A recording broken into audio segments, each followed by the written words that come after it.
এই সংবিধান মানতে গেলে তো শেখ হাসিনাকে প্রধানমন্ত্রী মানা লাগবে। এই নির্বাচন তো অবৈধ হবে, অন্তর্বর্তীকালীন সরকার অবৈধ হবে, আপনারা যে পার্লামেন্টে গেছেন তাও তো অবৈধ হবে, গণভোট যদি অবৈধ হয় তো আপনার এমপিগিরিও তো অবৈধ হবে। হঠাৎ করে তারা বললেন না আমরা শপথ গ্রহণ করব না, শপথ সংবিধানে নাই। আজব ব্যাপার।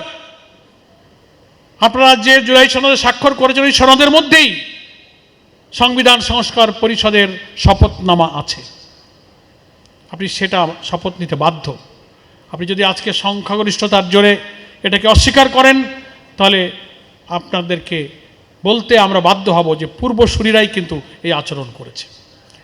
সংখ্যাগরিষ্ঠতার জোর কখনো কোটি কোটি মানুষের গণভোটে হা জয়যুক্ত করে জনগণের অভিপ্রায় হচ্ছে সব আইনের সবচেয়ে ঊর্ধ্বে সবচেয়ে বড় শক্তি, সেই শক্তিকে উপেক্ষা করা আপনাদের উচিত হচ্ছে না।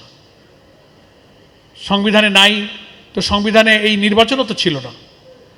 আপনি যদি সংবিধানের প্রতি যে সংবিধানকে আমরা সংবিধানকে সংস্কার করতে চাচ্ছি, যার জন্য এত সংস্কার, যার জন্য ছাত্র জনতার এত রক্ত, এত চোখের পানি, আপনি যদি সেই নতুন বাংলাদেশকে অস্বীকার করে কর্তৃত্ববাদী শাসনের দলিল হিসেবে যে সংবিধানকে পূজা করেছে যারা, সেই সংবিধানকে যদি এখন রেফারেন্স ধরেন তাহলে আপনাকে তো এটাও মানতে হবে এই সংবিধান মানতে গেলে তো শেখ হাসিনাকে প্রধানমন্ত্রী মানা লাগবে। এই নির্বাচন তো অবৈধ হবে, অন্তর্বর্তীকালীন সরকার অবৈধ হবে, আপনারা যে পার্লামেন্টে গেছেন তাও তো অবৈধ হবে, গণভোট যদি অবৈধ হয় তো আপনার এমপিগিরিও তো অবৈধ হবে। স্টে সেফের ডাবল লেয়ার প্রোটেকশনই পিরিয়ডের হেভি ফ্লোর দিনগুলোতে আমাকে রাখে নিরাপদে। Stay safe.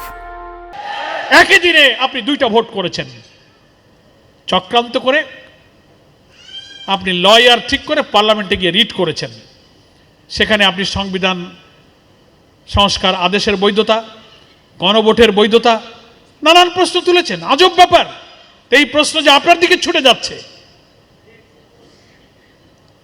ক্ষমতার মোহে।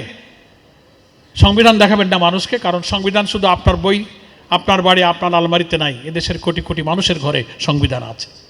সংবিধানকে মিস ইন্টারপ্রেট করে, সংবিধানকে ভুল বুঝিয়ে গণতন্ত্রকামী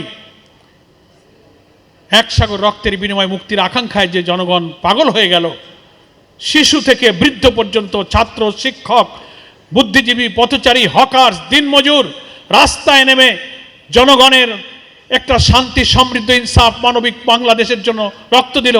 আপনি সেই স্বপ্ন যদি ধূলিসাৎ করতে চান তো বুঝতে হবে এইটাই শেষ নয়। জুলাই আমাদের জন্য এক চিরন্তন শিক্ষা। আবার রাস্তায় প্রয়োজনে এই জুলাই যোদ্ধারা কিন্তু তাদের অধিকার ফেরাবার জন্য আবার নেমে আসবে ইনশাআল্লাহ।